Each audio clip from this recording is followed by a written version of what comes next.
Hello friends, welcome to MCTC. पिछले video में हमने बात की थी कि फंक्शन क्या है, फंक्शन कितने टाइप के होते हैं। आज हम बात करेंगे कमेंट्स के बारे में। दोस्तों, कमेंट्स का यूज़ क्या होता है प्रोग्राम में? Comments are used in program to increase the readability और to make the program is self explaining.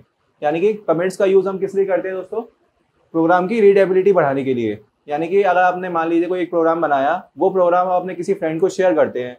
अब वहाँ उस प्रोग्राम में आपने कई सारे स्टेटमेंट यूज़ किए हैं, लेकिन उनमें से कुछ स्टेटमेंट्स आपको आपके फ्रेंड को समझ में नहीं आ रहा, तो आप क्या कर सकते हो? उस स्टेटमेंट के आगे कमेंट्स का यूज़ कर सकते हो।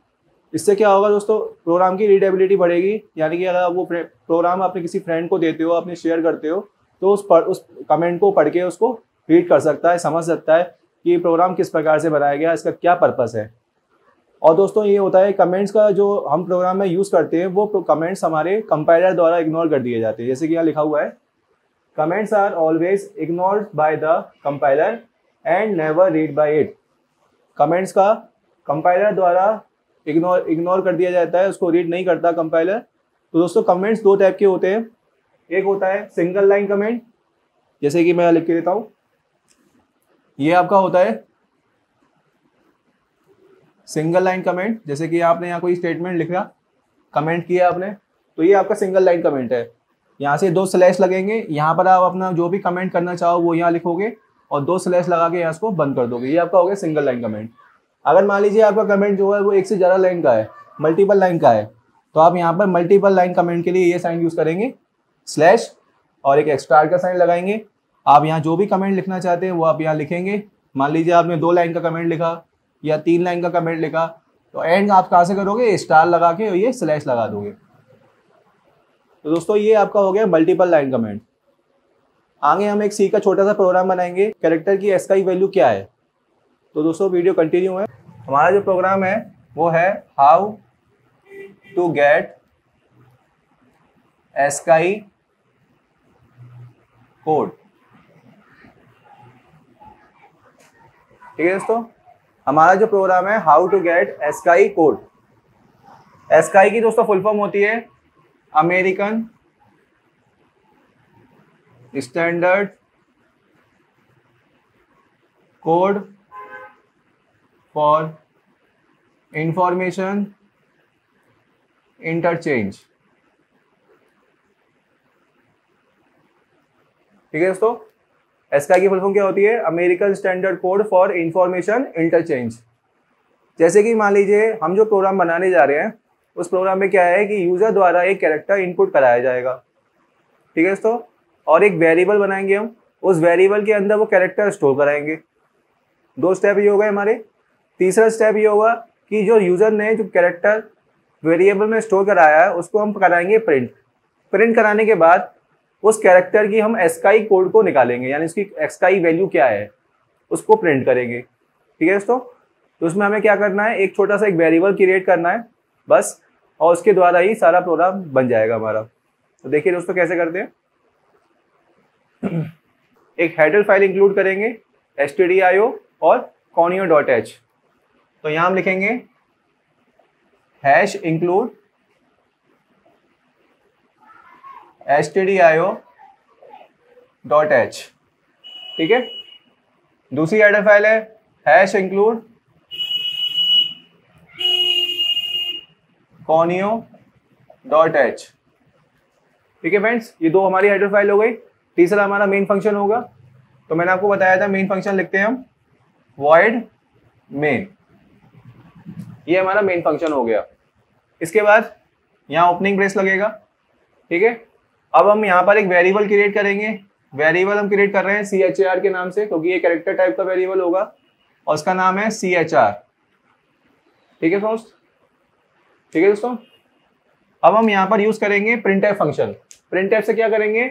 यूजर को एक मैसेज देंगे कि एक वो कैरेक्टर एंटर करे। तो हम यहाँ लिखेंगे printf और printf में हम लिखेंगे enter a character.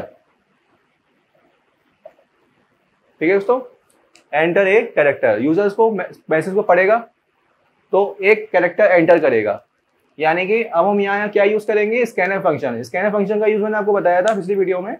Scanner function का काम क्या होता है? इनपुट, यानी कि यूजर द्वारा कोई डेटा इनपुट कराना है, किसी वेरिएबल में स्टोर कराना है, तो वहां पे हम स्कैनफ फंक्शन का यूज करते हैं।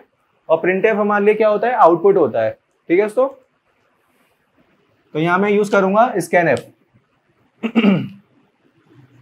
स्कैनफ में हम लिखेंगे, ये हमारा कैरेक्टर टाइप का वेरिएबल है, तो यहाँ हम लिखेंगे %c।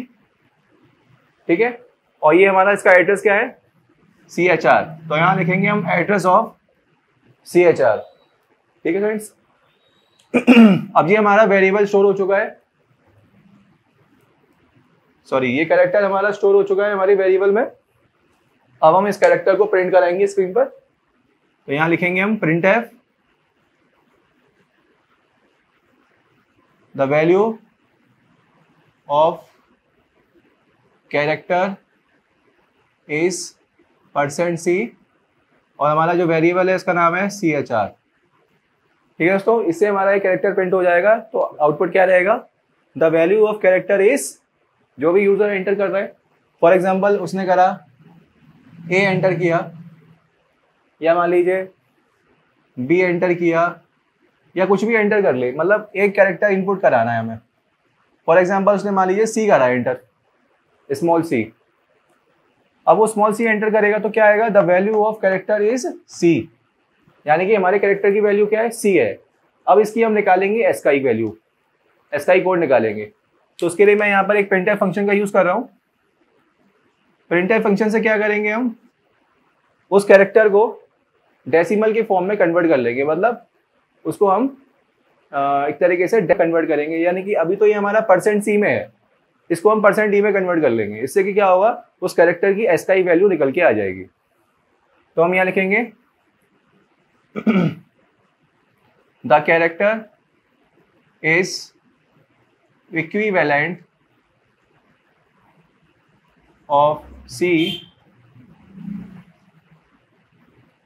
The character is equivalent of %c is %d, और यहाँ लिख देंगे हम CHR और कॉमा CHR। ठीक है दोस्तों, इसमें हमने क्या किया, ठीक है दोस्तों, इसमें हमने क्या किया, हमने यहाँ पे एक मैसेज दिया, the character is equivalent of C। C की जगह दोस्तों क्या आ जाएगा, जो कैरेक्टर हमने वेरिएबल में स्टोर कराया था वो हमारा क्या था, C था। तो यहाँ पर %c की जगह क्या आ जाएगा, C आ जाएगा, और %c का क्या करेगा, वो कन्वर्ट कर लेगा डेसिमल में। तो जो भी इसका कैरेक्टर का जो भी ASCII होगा वो यहाँ पर आ जाएगा। तो मैं आपको बता दूं ASCII कोड के बारे में, जैसे कि स्मॉल a की हम बात करें, स्मॉल a की दोस्तों ASCII वैल्यू जो होती है वो होती है 97। ये आप याद रखना, इससे कि आप निकाल भी सकते हैं, आप खुद ही पता कर सकते हैं कि ये आंसर सही दे रहा है कि गलत दे रहा है। स्मॉल a की वैल्यू 97 होती है, कैपिटल A की वैल्यू होती है 65, और जीरो की वैल्यू होती है 48। अब आप पता कर सकते हैं हमने यहाँ पर क्या स्टोर कराया है वेरिएबल के अंदर, स्मॉल c स्टोर कराया है। तो स्मॉल a की वैल्यू 97 है, स्मॉल b की वैल्यू 98 होगी, स्मॉल c की वैल्यू दोस्तों क्या होगी, 99 होगी। तो यहाँ पर हमारा %d की जगह क्या आ जाएगा, 99 आ जाएगा।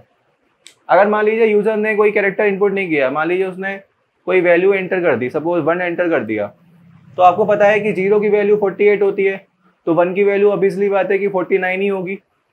या मान लीजिए उसने स्मॉल a की जगह उसने कैपिटल C की यूज़ किया या कैपिटल D यूज़ किया, तो आपको पता है कि कैपिटल A की वैल्यू 65 है, तो कैपिटल B की वैल्यू 66 होगी, कैपिटल C की वैल्यू 67 होगी, और कैपिटल D की वैल्यू 68 होगी। इससे आप पता कर सकते हैं कि आपका जो आउटपुट आ रहा है वो सही आ रहा है कि नहीं आ रहा। ठीक है दोस्तों, तो यहाँ पर मैंने %c का यूज़ किया, यहाँ मैंने CHR नाम के वेरिएबल को प्रिंट कराया, और इस CHR की वैल्यू को मैंने डेसिमल के फॉर्म में कन्वर्ट कर लिया। ठीक है दोस्तों, अब हम क्या करेंगे, लास्ट में गेट ch फंक्शन लगा के प्रोग्राम को क्लोज कर देंगे। तो हम यहाँ पे यूज करेंगे गेट ch और क्लोजिंग ब्रेस। बस अब इस प्रोग्राम को आपको अपने कंप्यूटर पर रन करना है। आशा है दोस्तों आपको समझ में आया होगा। Thanks for watching.